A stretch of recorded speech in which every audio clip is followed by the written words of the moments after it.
were true! AJ Lee is back in WWE! After 10 years away, proof that you never say never in WWE. AJ Lee is back alongside CM Punk as we predicted. Once again, CM Punk would be physically assaulted by Becky Lynch. This time though, he left the ring and said, everyone that knows me knows I will never lay hands on a woman.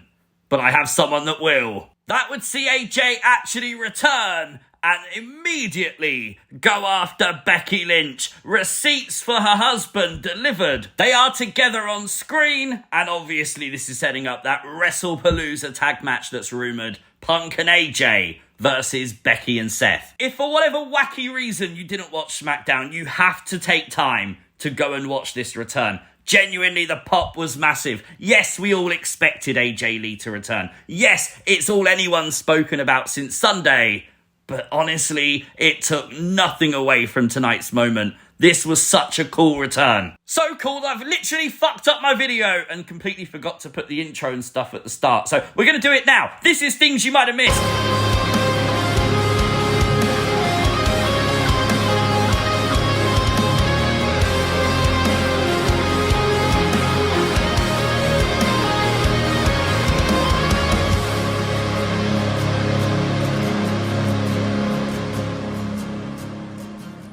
Alexa Bliss would play Doctor tonight. I'm sure some of your weird fantasies have come true over that, you sickos. As it seems like Charlotte might need a bit more time. She's not medically cleared yet, she thinks. But I think there's something more going on here, okay? Alexa Bliss would use the words, "Let the power of friendship heal you."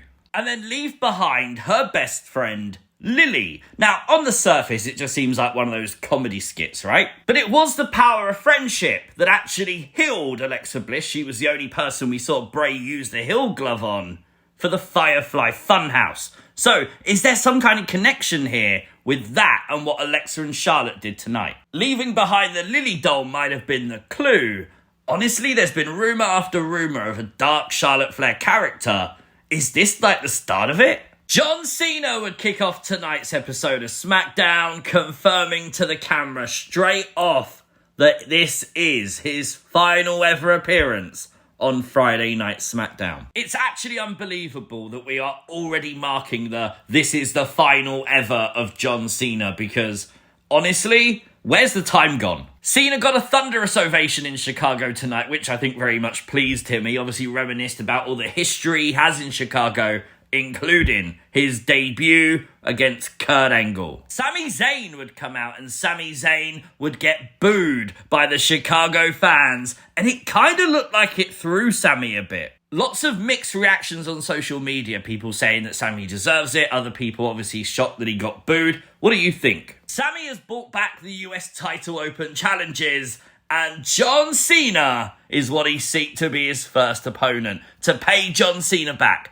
from 10 years ago when Cena did it for Sami. I really hope this is an ongoing thing. I do think the character of Sami Zayn giving people an opportunity at the US title does make a lot of sense. It could be a good way to just get some good matches, like we got tonight between Sami and Cena. Genuinely super happy to see John Cena wrestling on SmackDown for his final ever appearance. It just made loads of sense to actually have him wrestle tonight. One thing we learn about Cena this week is he's using moves of opponents from his past that he won't get to face in his final run. Tonight, we saw Kevin Owens pop-up powerbomb. We saw Kurt Angle's angle slam. Kurt Angle's ankle lock was used, followed by CM Punk's go to sleep. I'm sure that one was just because we are in Chicago tonight.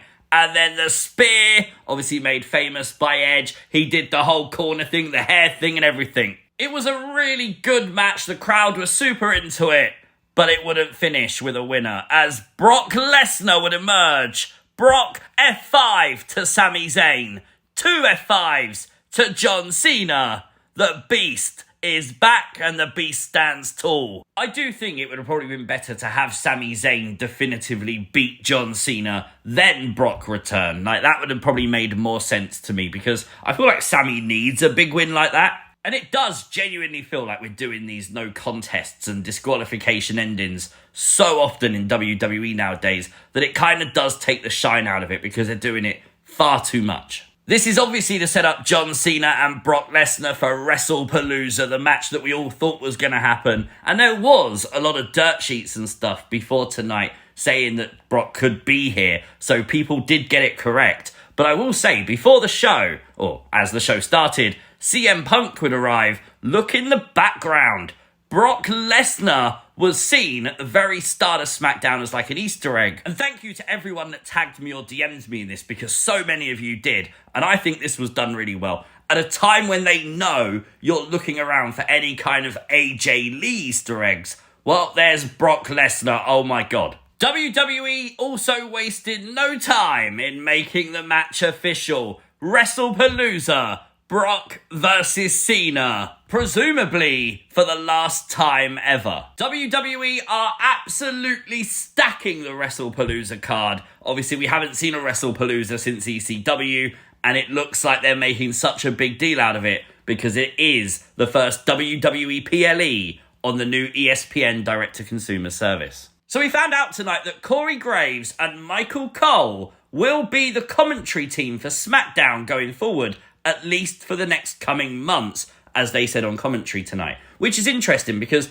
we hadn't heard any reports about this. Joe Tessatore and Wade Barrett were the commentators. Presumably they're going to call Raw now, but we'll have to wait for Monday to probably find out that. Aleister Black would defeat Damian Priest tonight. I love the little brawl before the match began. I thought that was a really nice touch. These two do legitimately hate each other. There was a great razor's edge on the announce table. That table barely moved. And I tell you what, Black looked hurt after that one. As I said, Black did pick up the win, and I really want to compliment their selling. I really thought both of these men sold really well tonight for each other. And even in defeat, Damian Priest still looked very strong. This was interesting. Carmelo Hayes tonight saying he wanted a shot at Sami Zayn, obviously the United States Championship. But The Miz would interject and say that they want a shot at the Tag Team Championships. Problems once again in Melo Don't Miz, where Miz is solely looking out for himself, using Carmelo Hayes as like a meal ticket, trying to get championship gold around his waist once again. We've seen this before and we said it before. This is definitely how Carmelo Hayes turns babyface, isn't it? You break up with The Miz and then eventually feud with The Miz, right? But if we have to do a tag team championship match first, that does mean Melo Don't Miz take on the Wyatt Six, which I really don't mind seeing because I think Uncle Howdy certainly owes The Miz something, doesn't he? Don't forget, next week after SmackDown is Worlds Collide, and the match card looks absolutely stacked. Main evented by Vikingo versus Dominic Mysterio. I think this is Dirty Dom's time. Dom has to win, doesn't he? For those wondering, we won't cover the Worlds Collide show. We'll do SmackDown as normal, post the video, and then I'm just going to sit back and watch Worlds Collide because why not enjoy some cool wrestling? And next week's SmackDown looks stacked as well, as Brock Lesnar will be on the show live. Presumably we're going to hear from Brock for the first time. We're going to have Tiffany versus Jade for the Women's Championship. There was a segment between Nia and Jade tonight backstage, which makes me think that Nia's going to get involved in that title match next week, presumably to set up something for Wrestlepalooza. And Randy Orton will face Drew McIntyre on SmackDown, not even on a PLE. And you know what? That just makes me think it's guaranteed next week. That's when Cody returns, isn't it? Presumably, Drew goes too far. Drew starts really taking it to Randy Orton, and Cody makes a save, setting up Drew versus Cody for Wrestlepalooza. Because otherwise, surely you do this at Wrestlepalooza, right?